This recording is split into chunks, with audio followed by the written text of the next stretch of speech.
नमस्कार, India voice देख रहे हैं आप। मैं हूं आपके साथ रिया डंगवाल। देवभूमि समाचार में आपका स्वागत है। बुलेटिन की शुरुआत करेंगे देवभूमि उत्तराखंड की खबरों के साथ। चुनाव प्रचार से जुड़ी पहले आपको बड़ी खबर बता दें। उत्तराखंड के मुख्यमंत्री पुष्कर सिंह धामी का आज हरियाणा दौरा है। हरियाणा में पार्टी के लिए प्रचार प्रसार करेंगे सीएम धामी। साथ ही हरियाणा के कैथल में नवीन जिंदल के लिए प्रचार प्रसार करेंगे। बीजेपी प्रत्याशी नवीन जिंदल के लिए जनता से वोट मांगेंगे। साथ ही पानीपत में भी पूर्व सीएम मनोहर लाल के लिए सीएम धामी प्रचार करेंगे। तो बड़ी खबर आपको बता दें, उत्तराखंड के मुख्यमंत्री पुष्कर सिंह धामी अलग अलग राज्यों में जाकर भारतीय जनता पार्टी के लिए प्रचार प्रसार कर रहे हैं। आपको बता दें कि बीजेपी के 4 प्रचारकों की लिस्ट में सीएम धामी का नाम टॉप पर था, और क्योंकि उत्तराखंड में 19 अप्रैल को ही चुनाव निपट चुके हैं, इसको देखते हुए अब मुख्यमंत्री पुष्कर सिंह धामी अन्य राज्यों का दौरा कर रहे हैं। वहां भारतीय जनता पार्टी के पक्ष में माहौल बना रहे हैं। इसी कड़ी में उत्तराखंड के मुख्यमंत्री पुष्कर सिंह धामी आज हरियाणा के दौरे पर रहेंगे। हरियाणा में पार्टी के लिए प्रचार प्रसार करेंगे, भारतीय जनता पार्टी के पक्ष में माहौल बनाएंगे।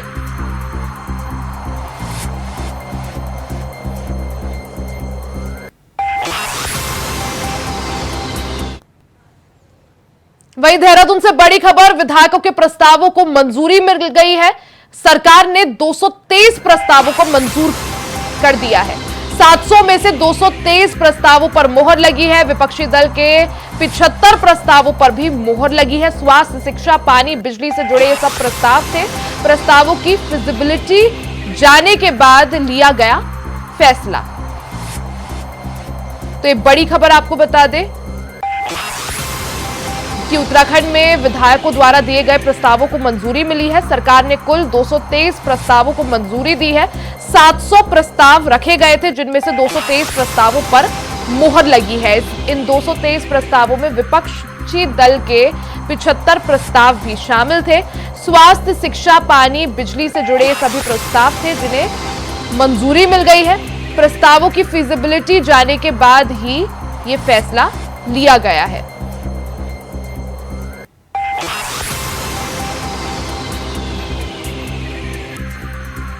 तो देहरादून से बड़ी खबर आपको बता दें, विधायकों के प्रस्तावों को मंजूरी मिली है। सरकार ने 235 प्रस्तावों को मंजूरी दी है। 700 प्रस्ताव सरकार के आगे रखे गए थे, जिसके बाद 235 प्रस्तावों पर मोहर लगी है।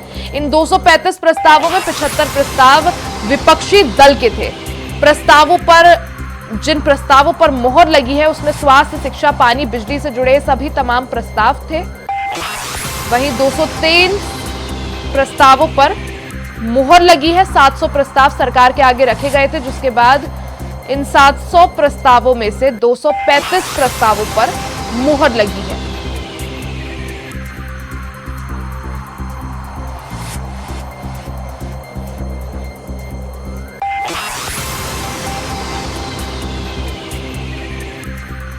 तो सरकार ने प्रस्तावों पर मोहर लगाई है। विधायकों द्वारा प्रस्ताव रखे गए थे। 700 प्रस्ताव सरकार के सामने रखे गए थे, जिसमें से 235 प्रस्तावों पर मोहर लगी है। तुषार गुप्ता हमारे साथ लाइव जुड़ चुके हैं। तुषार, जिस तरह से बैठक हुई और बैठक में 223 प्रस्तावों पर, माफी चाहूंगी, 235 प्रस्तावों पर मोहर लग गई है। बिजली, पानी और तमाम समस्याओं से जुड़े प्रस्ताव है, क्या जानकारी इसको लेकर? देखिए, मुख्यमंत्री पुष्कर सिंह धामी ने सभी विधायकों से 10-10 प्रस्ताव मांगे थे, क्योंकि डबल इंजन की सरकार है। भाजपा ये कहती है कि हम डबल इंजन है, विकास लगातार हमारी जो धारा है वो हमारी सरकार में बहता हुआ नजर आ रहा है। और उसी के तहत अगर 70 विधानसभाएं हैं, यहाँ से हर विधायकों से 10 प्रस्ताव मांगे थे विकास कार्यों के लिए, जिसमें से 700 पूरी टोटल ये पूरे प्रस्ताव मुख्यमंत्री के सामने रखे गए थे। जिसके बाद पूरा ऑडिट किया गया, और जिसके बाद जब ऑडिट के बाद 235 प्रस्तावों को हरी झंडी यहाँ पर दिखाई गई है। जिसमें से अगर मैं विपक्षी दल की बात करूं, क्योंकि 19 विधायक यहाँ पर हैं विपक्षी दल के, तो उनमें से करीब 75 प्रस्ताव पर मोहर लगी है। लेकिन कांग्रेस इसे पक्षपात और साथ साथ कहा जा रहा है कि जो राज्य सरकार है वो कहीं ना कहीं विपक्षी दल के साथ कहीं ना कहीं पक्षपात करती हुई नजर आ रही है। विपक्षी दल का ये आरोप है। वहीं सत्ताधारी सरकार का ये कहना है कि लगातार हमारी सरकार में जिस तरह से डबल इंजन सरकार कार्य कर रही है उत्तराखंड में, तो उसके तहत ही हमने ये प्रस्ताव सभी विधायकों से मांगे थे, और उसके बाद जब ये प्रस्ताव सामने आए तो हमने जो विकास कार्य हैं, चाहे वो पेयजल को लेकर हो, शिक्षा को लेकर हो, रोजगार को लेकर हो, वो तहत हमने प्रस्ताव यहाँ पर पारित किए हैं, और आने वाले समय में जो विकास कार्य हैं उसमें और भी तेजी देखने को मिलेगी। जी तुषार, जिस तरह से मुख्यमंत्री पुष्कर सिंह धामी ने सभी तमाम विधायकों से सुझाव मांगे थे, प्रस्ताव मांगे थे स्वास्थ्य, शिक्षा, बिजली, पानी को लेकर, यानी मूलभूत सुविधाओं को लेकर और समस्याओं को लेकर, ऐसे में अब जब प्रस्ताव सभी विधायकों ने दिए, 235 प्रस्तावों पर मुहर भी लग गई है, क्या माना जाए कब तक काम शुरू कर दिया जाएगा या कब तक कुछ ठोस कदम उठाया जाएगा? देखिए, इसमें बहुत जल्द जो कार्य है वो शुरू हो चुका है। मुख्यमंत्री के जो सचिव हैं उन्होंने ये जानकारी दी है कि जल्द से जल्द इसमें कायम जो कार्य है वो शुरू हो जाएगा, और कहीं ना कहीं किस तरह से जो सरकार कार्य कर रही है, चाहे वो विकास कार्य हो, तो अगर मैं इसमें बात करूं तो कहीं ना कहीं जो चिकित्सालय है, जो हॉस्पिटल्स हैं गवर्नमेंट, उन्हें मॉडिफिकेशन के लिए इसमें प्रस्ताव आए थे। साथ साथ जो इक्विपमेंट्स हॉस्पिटल्स में यूज़ होते हैं उनको अपडेट करने के लिए, अपग्रेड करने के लिए ये प्रस्ताव देखने को मिले थे। साथ साथ जो तटबंध है, क्योंकि मानसून सीजन आने वाला है और ऐसे में कई सड़कें ऐसी हैं जिसमें गड्ढे देखने को मिल रहे हैं, कई समस्याएं हैं, पेयजल की समस्या देखने को मिल रही है क्योंकि गर्मियों का मौसम चल रहा है, और ऐसे में इन जो लाभकारी है, जन समस्या है, उनको निवारण करने के लिए मुख्यमंत्री पुष्कर सिंह धामी ने पहले ऑडिट कराया, और उसमें से जो मुख्य प्रस्ताव थे उसे पारित कर दिया गया है, हरी झंडी दिखा दी गई है। जल्द इसमें कार्य शुरू हो जाएगा, माना जा रहा है 5 से 10 दिन में कार्य शुरू हो जाएगा, जिसके बाद जो विकास कार्य हैं वो सभी विधानसभाओं में देखने को मिलेंगे, जो जिनके प्रस्ताव सामने आए हैं। जी, यानी जो विकास प्रस्ताव थे उन पर मोहर लग चुकी है। अब आपने जैसा कहा कि कुछ दिनों में ही काम भी शुरू हो जाएगा। तुषार, और इन प्रस्तावों को लेकर क्या कुछ जानकारी, किन किन संबंधों में प्रस्ताव थे और किन किन क्षेत्रों में इन प्रस्तावों के तहत काम होगा? जैसे आपने बताया कि हर विधायक से प्रस्ताव मांगे गए थे, तो जो प्रस्ताव पारित हुए हैं क्या उसी क्षेत्र में होगा या हर जगह लागू होगा? देखिए, बिल्कुल, अगर शिक्षा के बारे में बात करें तो हर विधानसभा में से जितने भी जो राजकीय स्कूल होंगे जिसमें मॉडिफिकेशन होगा उसके बारे में प्रस्ताव भेजे गए होंगे। साथ साथ जो सड़कें टूटी हुई होंगी या पेयजल की समस्या, या फिर कहा जा सकता है जो विद्युत समस्या है, वो वहाँ पर देखने को मिल रही है, क्योंकि मानसून सीजन भी अब आने वाले समय में आने वाला है। तो ऐसे में जो नदियों के किनारे जो तटबंध बनने हैं, साथ साथ जो मॉडिफिकेशन हॉस्पिटल्स में होना है, स्वास्थ्य से रिलेटेड जितनी भी समस्या थी अपनी विधानसभाओं में विधायकों की, तो वो प्रस्ताव विधायकों ने मुख्यमंत्री पुष्कर सिंह धामी को भेजे थे, राज्य सरकार को भेजे थे, जिसके बाद इसकी पूरी ऑडिट कराया गया कि कौन से प्रस्ताव कितने महत्वपूर्ण है सरकार के लिए। अगर मैं 100% में से बात करूं, 700 प्रस्तावों में से तो करीब 33.33% प्रस्तावों पर मोहर लगी है। बेहद थोड़ा इसे कम कहा जा सकता है, क्योंकि अभी 4 धाम यात्रा भी चल रही है, साथ साथ मानसून को लेकर भी सरकार को लगातार कार्य करने हैं। तो ऐसे में जो विकास कार्य हैं, जो जन परेशानियां चल रही थी, उसके कहा जा सकता है उसकी समस्या का निवारण करने के लिए मुख्यमंत्री ने विधायकों से ये सभी प्रस्ताव मांगे थे, ताकि जो विधानसभाएं हैं, चाहे वो विपक्षी दल की हो, चाहे वो सत्ताधारी सरकार के विधायक हो, उनकी जो जन समस्या है, जो उनकी विधानसभा की जो जन समस्या है, उसे पूरा किया जा सके। और इसके तहत ही ये 235 प्रस्तावों पर लोगों को बेहतर सहूलियत दी जा सके, बेहतर सुविधाएं दी जा सके, इस संबंध में प्रस्ताव मांगे गए, और अब इनमें से 235 प्रस्तावों पर मुहर भी लग गई है और जल्द काम शुरू हो जाएगा। आप नजर बनाए रखें, साथ में बने भी रहें, क्योंकि आगे भी आपसे चर्चा करेंगे।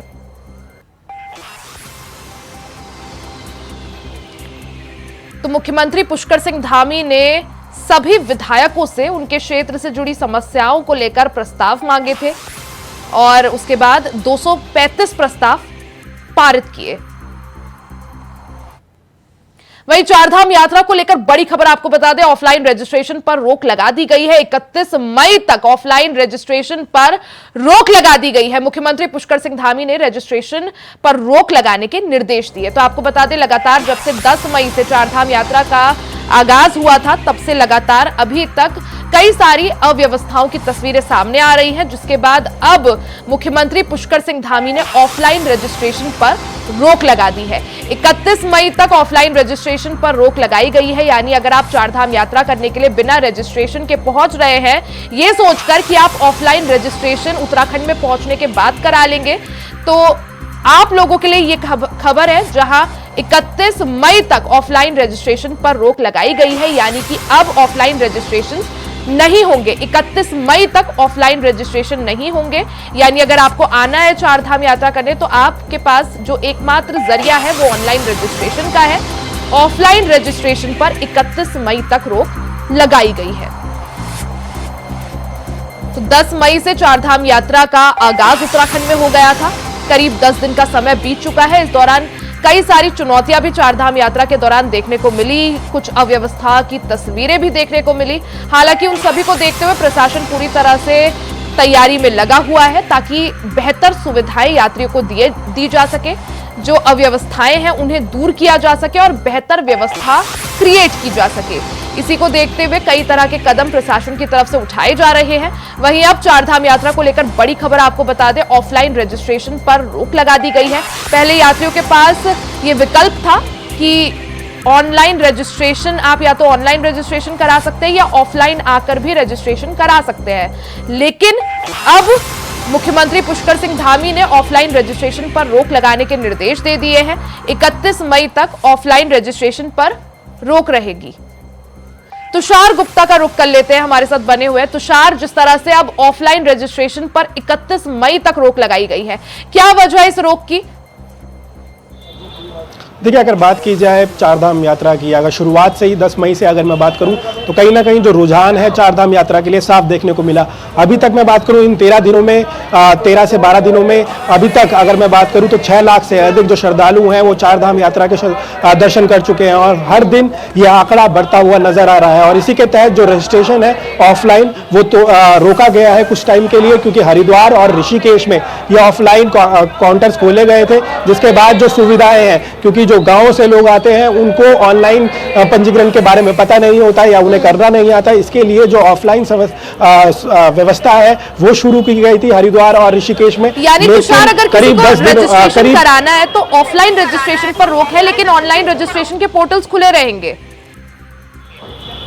हाँ, देखिए, बिल्कुल जिस तरह से ऑफलाइन रजिस्ट्रेशन की मैं बात करूं, क्योंकि वहां पर अगर ऋषिकेश और हरिद्वार की बात है तो कहीं ना कहीं जो यात्री यहां पर आए थे वो काफी नाराज थे राज्य सरकार से। उन्होंने हरिद्वार में अगर मैं बात करूं तो वहां से खबरें आ रही थी कि उन्होंने जो काउंटर है उसे पलट दिया था यात्रियों ने। तो कहीं ना कहीं क्रोधित यात्री यहाँ पर साफ तौर पर ऑफलाइन रजिस्ट्रेशन से जरूर आ रहे हैं। कई लोग जो ऑनलाइन रजिस्ट्रेशन करके आ रहे हैं, जो ऑनलाइन रजिस्ट्रेशन पहले से करके आ रहे हैं, वो कहीं ना कहीं संतुष्ट है कि अत्यधिक भीड़ यहाँ पर नहीं आ रही है। पहले जो शुरुआती दौर पर जो क्राउड मैनेजमेंट की दिक्कतें राज्य सरकार को झेलनी पड़ रही थी, प्रशासन को काफी तकलीफ हो रही थी क्राउड मैनेजमेंट को संभालने में, लेकिन जिस तरह से मुख्यमंत्री पुष्कर सिंह धामी ने जो मोर्चा संभाला है और उसके बाद लगातार जो बैठकें देखने को मिली, मॉनिटरिंग देखने को मिली, उसके बाद कहीं ना कहीं जो व्यवस्था है वो कहीं ना कहीं सुधरी है। जो सचिव लेवल के जो आला अधिकारी हैं या फिर कहा जा सके जो पुलिस प्रशासन के आला अधिकारी हैं, वो खुद केदारनाथ और समेत जो अन्य धाम है वहां पर पहुंचकर जो व्यवस्थाएं हैं उनका जायजा ले रहे हैं। तो कहीं ना कहीं अब राज्य सरकार गंभीर हो चुकी है और साथ साथ जो रजिस्ट्रेशन नहीं करा के यहाँ पर पहुंच रहे हैं उन्हें वापस भी भेजा जा रहा है। साथ साथ जो बहुत दूर से आए हैं उनका वहीं पर ऑनलाइन रजिस्ट्रेशन कराने में मदद भी सरकार कर रही है। तो ऐसे में यात्रियों को निराश नहीं भेजा जा रहा है। प्रशासन को लग रहा है कि कोई यात्री बहुत दूर से आया तो उनकी ऑनलाइन रजिस्ट्रेशन कराने में मदद का भी ऑप्शन है यहाँ पर। जी हाँ, बिल्कुल, जिस तरह से सरकार किसी को निराश नहीं भेजना चाहती, चारधाम यात्रा है क्योंकि तीर्थ स्थल है और ऐसे में लोग अपनी श्रद्धा लेकर दूर दूर से यहाँ पर पहुँच रहे हैं, चाहे वो विदेश से मैं बात करूँ, कई लोग मॉरिशस से आ रहे हैं ऐसी, और साथ साथ कई देशों से यहाँ पर पहुँच रहे हैं सिर्फ चारधाम को देखने के लिए। और ऐसे में सरकार भी ये नहीं चाहेगी कि इतनी दूर से आप आ रहे हैं उत्तराखंड खास चारधामों के दर्शन करने के लिए तो आपको सभी व्यवस्थाएं दी जाए। तो ऐसे में आला अधिकारी भी यहाँ पर पहुंचे हैं, लगातार ये कोशिश की जा रही है सभी व्यवस्थाएं यात्रियों को दी जाए और इसी के तहत क्राउड मैनेजमेंट को कंट्रोल करने के लिए बिल्कुल, यानी तैयारियां अच्छी करने की और बात सामने आ रही है और उसके लिए कदम भी उठाए जा रहे हैं, क्योंकि जिस तरह से अव्यवस्था की कुछ तस्वीरें सामने आई थी उनको काबू किया जा रहा है, उन पर कंट्रोल पाया जा रहा है और बेहतर व्यवस्था यात्रियों को दी जा सके, इसके लिए कई तरह के कदम उठाए जा रहे हैं। लेकिन बहरहाल अभी फिलहाल के लिए ऑफलाइन रजिस्ट्रेशन पर रोक लगा दी गई है, 31 मई तक ये रोक लगाई है, लेकिन ऑनलाइन रजिस्ट्रेशन यात्री करा सकेंगे। बहुत बहुत शुक्रिया तुषार जानकारी के लिए। तो खबरों का सिलसिला जारी रहेगा, यहां रुकेंगे एक छोटे से ब्रेक के लिए, जल्द वापस लौटेंगे, बने रहिएगा हमारे साथ। ब्रेक के बाद एक बार फिर से आपका स्वागत है। खबरों में आगे बढ़ते हैं। खबर उत्तराखंड से है, जहां चारधाम यात्रा के दौरान अव्यवस्थाएं देखने को मिली। बता दें कि अव्यवस्थाओं के बाद सीएम पुष्कर सिंह धामी ने चारधाम यात्रा के संचालन को लेकर प्राधिकरण बनाने के निर्देश दिए हैं। बता दें कि एक बार पहले भी देवस्थानम बोर्ड बनाया गया था, लेकिन तीर्थ पुरोहितों के दबाव के बाद बीजेपी सरकार ने ही देवस्थानम बोर्ड को खारिज कर दिया था, जिसे त्रिवेंद्र सिंह रावत सरकार अपनी सबसे बड़ी उपलब्धि करार देती थी। तो वहीं सीएम धामी का कहना है कि यात्रा के बेहतर संचालन के लिए जो भी अच्छा होगा वो किया जाएगा, उसके लिए सबके साथ विचार विमर्श किया जाएगा और लोकतंत्र का जो स्वरूप है उसके आधार पर ही काम करते हुए फैसला लिया जाएगा। तो वहीं कांग्रेस का कहना है कि प्राधिकरण बनाना खोखली बात है, क्योंकि बद्री केदार मंदिर समिति के साथ चारधाम यात्रा विकास प्राधिकरण भी वर्तमान समय में काम कर रहा है, लेकिन फिर भी व्यवस्थाएं अगर दुरुस्त नहीं है तो सरकार को व्यवस्थाओं को दुरुस्त बनाने के लिए सोचना चाहिए।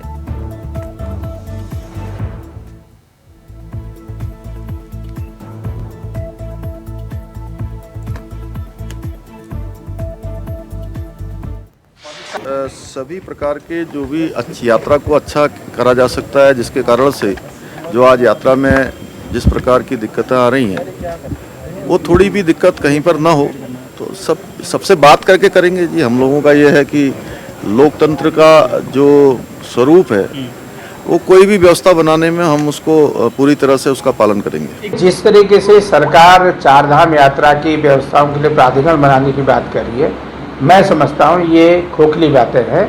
इस बात से काम नहीं चलेगा और चारधाम प्राधिकरण बनाने से तीसरी करने की ज़रूरत नहीं है। माननीय मुख्यमंत्री जी को ध्यान देना पड़ेगा कि इस प्रदेश में ऑलरेडी बद्री केदार मंदिर समिति है, चारधाम विकास परिषद है और अन्य भी परिषदें यहाँ पर हैं जो चारधाम यात्रा की व्यवस्थाएं देखती हैं।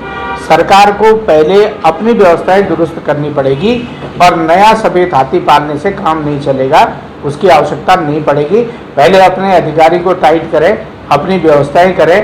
पार्किंग की व्यवस्था बताए, ये तो बताइए माननीय मुख्यमंत्री जी की 7 साल में क्या एक भी पार्किंग नहीं बनी है क्या? कहीं पर नए लॉज बने हैं, कहीं कोई नए होटल्स बने हैं? आप देखिए जोशीमठ में जहाँ यात्री विश्राम करता था, मेरे ख्याल से 7 या 8 होटल गिरा दिए गए हैं। क्या एक साल में कोई होटल ऐसा बना है? कोई टेम्परेरी व्यवस्था कोई की है? नहीं की सरकार ने।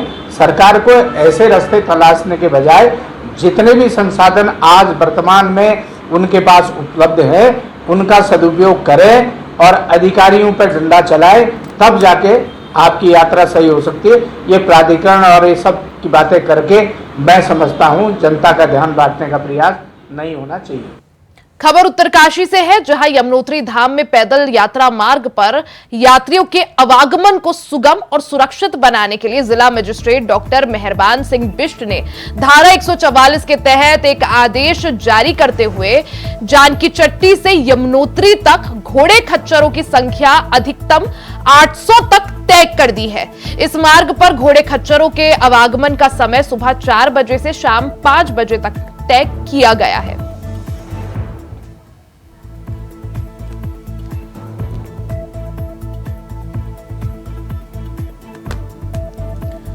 वहीं अब बात उत्तराखंड के मौसम की कर लेते हैं। मौसम से जुड़ा बड़ा अपडेट आपको दे दें। मैदानी इलाकों में भीषण गर्मी का कहर लगातार जारी है। मैदानी इलाकों में तापमान 40 के पार पहुंच गया है। मौसम विभाग ने पूर्वानुमान जताया है कि अगले 2 से 3 दिनों तक हीट वेव उत्तराखंड में देखने को मिलेगी। 26 मई से बारिश की संभावना जताई है। तो मौसम से जुड़ा ये बड़ा अपडेट आपको दे दे। उत्तराखंड में बारिश को लेकर बड़ा अपडेट। मैदानी इलाकों में भीषण गर्मी का कहर लगातार जारी है। मैदानी इलाकों में गर्मी इस कदर है कि तापमान 40 के पार पहुंच गया है। वहीं मौसम विभाग ने पूर्वानुमान जताया है कि आने वाले 2 से 3 दिन जो मैदानी क्षेत्र हैं वहां लोगों को हीट वेव्स का सामना करना पड़ेगा, यानी भीषण गर्मी सहन करनी पड़ेगी।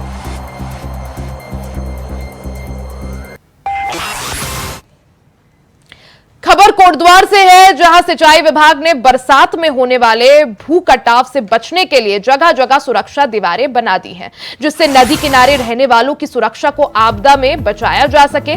लेकिन कोटद्वार में उनकी गुणवत्ता सही नहीं होने के कारण स्थानीय निवासियों में रोष का माहौल है। साथ ही आरोप लगाया कि बार बार कहने के बाद भी सही निर्माण कार्य करने के लिए कहा जा रहा, लेकिन ठेकेदार अनसुनी कर रहा है उनकी बात। तो वहीं उपजिलाधिकारी सोहन सिंह सैनी का कहना है कि एक जगह का निरीक्षण किया गया था, वहां पर गुणवत्ता सही नहीं होने पर काम रुकवा दिया गया और बताया कि टीम गठित कर जांच करवाई जा रही है। देखिए, अभी ये चीज़ संज्ञान में आई है, तो इसमें मेरे द्वारा जो है इसमें टीम का गठन किया जाएगा और एक टीम गठित करते हुए और जो भी इंक्वायरी में आएगा तो उसके विरुद्ध जो है फिर कार्रवाई की जाएगी। लेकिन बिना जांच किए तो कोई कार्रवाई नहीं की जा सकती ना। कोई भी कार्य अगर किसी के विरुद्ध हम कोई कार्रवाई करेंगे तो उसकी जांच किया जाना उसमें अति आवश्यक है। तो उसमें उसको जांच करा के जो उनके विरुद्ध जो है कार्रवाई की जाएगी। गुणवत्ता पे ध्यान दिया जाएगा, तभी एक गुल का निर्माण जो है जिसमें उसकी गुणवत्ता बहुत अच्छी नहीं थी, तो उस कार्य को भी जो है स्पीकर महोदय द्वारा भी उसका निरीक्षण किया गया था, तो उसको तत्काल प्रभाव से जो है उसको रुकवा दिया गया। और दीवार मजबूत से होनी चाहिए ताकि मतलब ये कि काम सुरक्षा सही हो जाए। अब दीवार अगर मजबूत ना बने, देख पानी आए फिर बह जाए, फायदे क्या है फिर, ठीक है। लेकिन मसाला सही लगना चाहिए ताकि मजबूती आए दीवार पे, और चौड़ भी अच्छी होनी चाहिए दीवार, ये है। दूसरी बात है कि देखने वाला कोई आता भी नहीं इधर कोई। अब जैसे कि वोट के लिए आते हैं लोग, तो उस समय अब आना चाहिए उनको देखने के लिए क्या क्या सुरक्षा हो रही है, क्या क्या नहीं हो रही है। अब इस समय कोई भी नहीं आ रहा है यहाँ पर देखने के लिए, और वोट के लिए आ जाते हैं कि आओ भाई हमें वोट दो, ये है। जब क्या उस समय देखना चाहिए उनको कि क्या क्या हो रहा है, कैसे नहीं हो रहा है। सुरक्षा दीवार बननी चाहिए, मजबूत बननी चाहिए, ये काम चल रहा है, इस काम का कोई लाभ नहीं होगा, ये सब टूट जाएगा। ये ना तो इसमें मसाला लगा रहा है, ना सीमेंट लग रहा है, मोटा मोटा सिर्फ हल्का फुल्का सीमेंट लग रहा है, बाकी कोई काम नहीं हो पा रहा है। ये कहाँ पड़ रही है, इस पर कुछ नहीं पड़ रहा है। कम से कम यहाँ आके इंक्वायरी करें, देखें कि क्या काम हो रहा है, क्या नहीं हो रहा है। ये गवर्नमेंट का काम है देखने का, जो काम करा रहे हैं उनको देखना चाहिए यहाँ पे कि क्या हो रहा है, क्या नहीं हो रहा है, कोई सुनने को। इसी के साथ देवभूमि समाचार में फिलहाल के लिए सिर्फ इतना ही। खबरों का सिलसिला जारी रहेगा, बने रहे हमारे साथ।